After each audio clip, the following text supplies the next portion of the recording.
বিখ্যাত সাহিত্যিক হিমাদ্রি কিশোর দাশগুপ্তের নতুন গ্রন্থ হে তথাগত সম্প্রতি প্রকাশিত হল। গৌতম বুদ্ধের জীবন ও দর্শনকে কেন্দ্র করে রচিত এই বইটির আনুষ্ঠানিক প্রকাশ অনুষ্ঠান অনুষ্ঠিত হয় ৩ জানুয়ারি ২০২৬ কলকাতার কলেজ স্ট্রিটে অবস্থিত পত্রভারতী প্রকাশনালয়ে। প্রকাশনা সংস্থা পত্রভারতী এবং যে বইটি আজকে প্রকাশিত হতে চলেছে হে তথাগত, এই বইয়ের লেখক আমি হিমাদ্রি কিশোর দাশগুপ্ত। আপনারা যারা এখানে উপস্থিত হয়েছেন সবাইকে আমার আন্তরিক কৃতজ্ঞতা, নমস্কার এবং প্রণাম জানাই।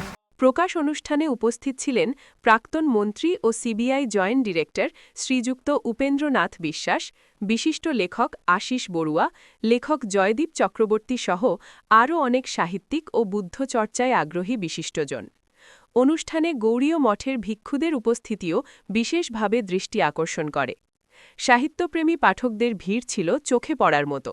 বই প্রকাশের পর পাঠকরা লেখক হিমাদ্রি কিশোর দাশগুপ্তের পূর্ব প্রকাশিত গ্রন্থ এবং সদ্য প্রকাশিত হে তথাগত বইয়ে তার কাছ থেকে অটোগ্রাফ সংগ্রহ করেন।